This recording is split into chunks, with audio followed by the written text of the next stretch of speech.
ci Magal 2023 Macky Sall bi mu demee Touba Serigne Mountakha da ko dalal ci cadre porte-parole khalife général des Mourides ak yoon bi yëpp di Serigne Bass Abdou Khadre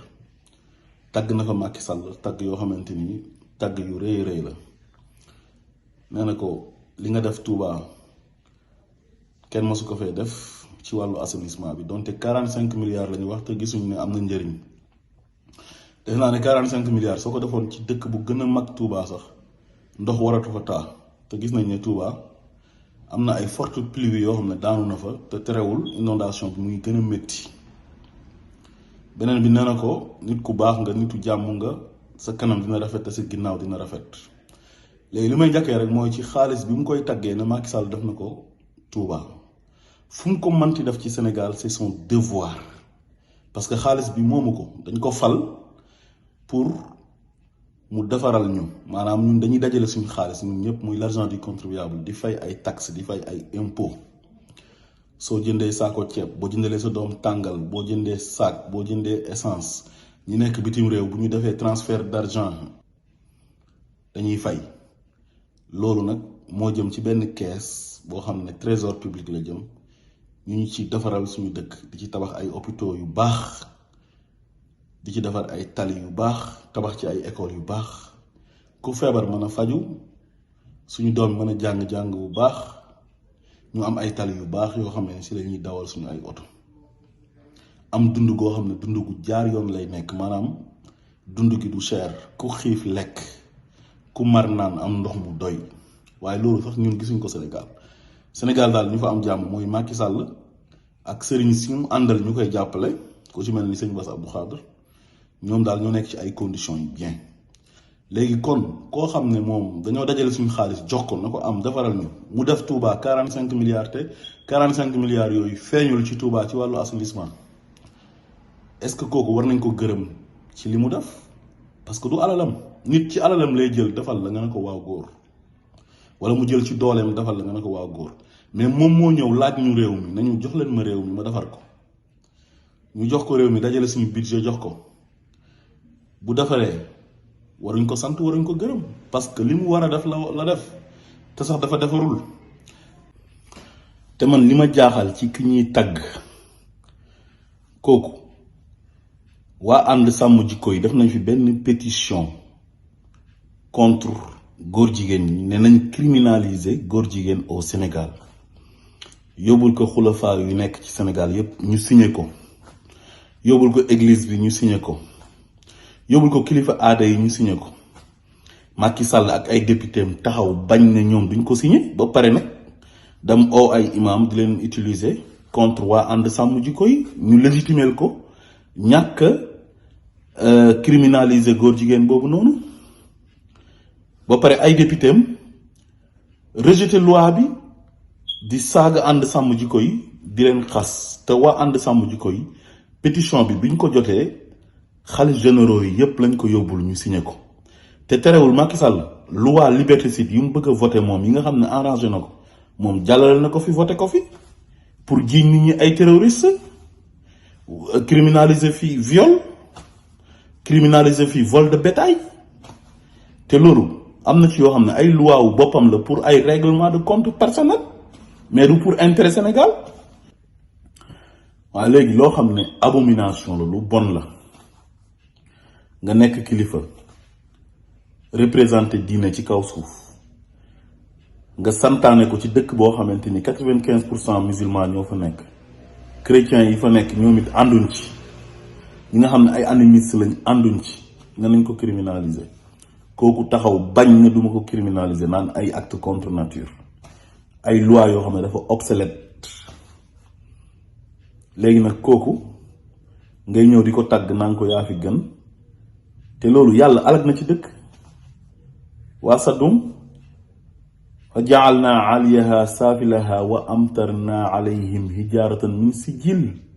loolu mu ngi ci alquran leer na nañ beneen bi mooy ne ngeen ko am na jàmm te kanamam dina rafet ginnaawam dina rafet gëwma ne ginnaawam dina rafet de gëwma ne kanamam dina rafet ndax daf fee nekk di jaay nit ñi doole ci doole ji ñu ko jox muy doole état ku mu yëg ne opposant nga mu fexe ba faagaagal la boole la ak ay juge am ak procureur am ñu tëj la ci kaso bi ci ay fen ak ay caaxaan. kon man pour man nit bu nekkee sëriñ warul gis nit di def ñaawteef mu koy encouragé di ci noppi ba pare nag di ko tàgg te yonent bi li mu santaane mooy man raa minkum munkaran fal yughayyir bi yadihi fa in lam tastati fa bi lisaani fa in lam tastati fa bi xalbi fa zalika adfaul iman. loolu la leen yonent bi sallallahu alayhi wa sallam sant wax leen unzur aqaaka zaliman aw mazluman dimbalal sa mbokk su tooñee ak suñ ko tooñee. alxuraan ñëw ne wa taawanu ala al birri wa taqwa wala taawanu ala al ismi wal udwan ànd leen ci dimbalante ak ragal yàlla waaye bu leen ànd mukk ci tooñ ak bàkkaar. te dafa mel ni da ngeen di encourager Macky Sall ci tooñ ak bàkkaar wax dëgg yàlla ñun noonu lañ ko gisee. Macky Sall recruté na fi ay nervi jox leen ay armes ñuy rey ay nit ubbiwul enquête mujjul fenn. lan moo tax coow bi nga xam ne moom la commencé woon 2021 di diggante Sonko ak Adji Sarr bi nga xam ne ñoom ñoo ko jël recruter ko daf ko une arme sexuelle contre leur adversaire politique muy le président Ousmane Sonko mu nekk lu salte lu ñaaw ci affaire yu mœurs. lu tax ngeen bàyyi ko mu continuer ginnaaw bi ngeen ko àttee 2021 bu ñu ko jekko mu dem utiwaat ay armes de répression yam recruter ay nervem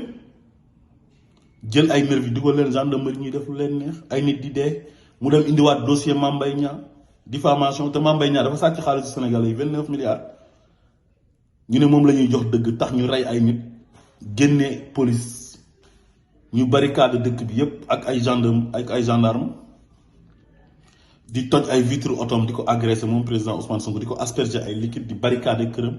di jàpp ay nitam di tëj ci ay fen di leen jiiñ ay rebelle ay force spéciale di leen jiiñ ay commando di leen jiiñ terroriste ci ay fen te loolu yépp xam ngeen ne moom def ko pour intérêt Sénégal mais intérêt boppam parce que Ousmane Sonko la bëggoon a éliminer pour mën a toog def 3e mandat. loolu la bëggoon 3e mandat bi à la dernière minute la xam ne mënta nekk mu renoncé aussi ba pare jublu ci président Ousmane Sonko formé benn mafia une association de malfaiteurs nga xam ne ay magistrats la jiital. dem indi Ismaïla Madior Fall ministre de la justice indiwaat ko ci gouvernement bi ànd ak Antoine Diome contre le président Ousmane Sonko contre la volonté populaire maanaam li Sénégalais yi bëgg ñu ne ñoom loolu du fi amee. jàpp ko tëj ko ci kaso bi naan dañuy tas ay partem léegi fan ngeen nekkoon bi muy def loolu yëpp te loolu yëpp ay tooñ la loolu yëpp tegu ko ci dëgg. Sénégal daal mooy dëkk boo xam ne yow boo nekkee président am nga droit def lu la neex sooy dem ñu ne la yow yaa fi gën a baax doo moroomu gars yi gërëm la sant la. ci koo xam ne tooñkat la yeekatu fitna la ñaata nitam ñoo fi def ay crime mu protéger leen ci trafic de faux billets trafic de passeport diplomatique détournement de deniers publics. ana ñi nga xam ne ñoom ñoo bokk ci moom te ñu dajale suñu 1000 milliards ci Covid 19 bi ñu jël xaalis bi sàcc ko ana ñooñu fan lañ mujjee ana ñi nga xam ne corps de contrôle dañ leen a épinglé ne dañoo sàcc xaalisu Sénégal yi def ay détournement de deniers publics ana ñooñu ñii ñu tudd leen ci meurtre ñii def appel au meurtre ana Fulbert Sambou ak Yb Macdi François Mancabou ñu ngi ko jàpp torturé ko ba mu dee fan ngeen nekkoon jamono jooju bii loolu yëpp di am man loolu rek laay laajte. te seen rôle moo nekkoon tey bu nit ñëwee di yàq dëkk bi ndax bànneexu bakkanam dafa ko pour intérêt du Sénégal mais c'est pour son propre intérêt ngeen na ko arrête man pour man loolu la leen yàlla sant waaye yàlla sant leen ngeen bàyyi nit muy def ay ñaawteefam di def ay ñaawteefam ba mu neex ko mu ñëw di tàggoo naan bi mooy dernier màggalam di leen gëm loolu te lu nekk mën na am mën na sax renoncé wu ci ne lu mu waxoon ne dootul nekk ci candidat mën na ci sax delluwaat ginnaaw nekkaat candidat parce que chaque jour ay pexe mooy dëkk bi nekk ci kaw mu delluwaat ginnaaw. waaw nit ku mel noonu ku ko gën a bon ku ko gën a yées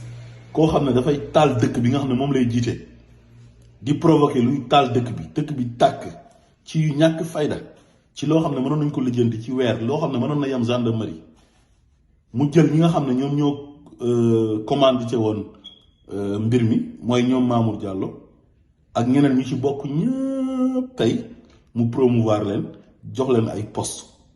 ba pare jël le président Ousmane Sonko bi nga xam ne deful dara ak ay nitam jàpp leen tëj leen ñi mu dàq leen dàq ay capitaine Touré ci ay fenn ay caaxaan jaay doole dëkk bi di tàkk ay nit seen station lakk ñu taal fi ay këru nit am ay nit yu fi am ay gaañu gaañu ay dégâts collatéraux yoo xam ne du mas a jeex da leen di topp ba faw ba léegi am na ñoo xam ne ñu ngi ci kaso yi loolu lañ leen jàppee te defuñ dara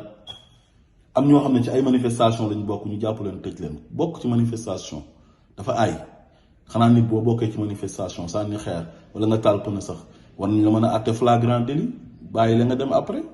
wala ñu tëj la lu ñu lay tëj 2 weer wala 3 weer wala juróom-benn weer bàyyi la nga dem mais jàpp ay nit ci flagrant délit naan da ngay ubbi instruction di jalgati te loolu yëpp yéen a ngi toog di seetaan yëg ngeen ko dañoo mënta nangu nag ay nit yuy woote woo kilifa diine ba pare di faral koo xam ne moom seytaane la bànneexu bakkanam la topp tooñkat la di toroxal sénégalais yi di leen xañ seen af ak seen yelleef loolu ñun wax dëgg yàlla ànduñ ci ak yéen dañ leen koy wax nag ci yar ak teggin asalaamaaleykum wa rahmatullah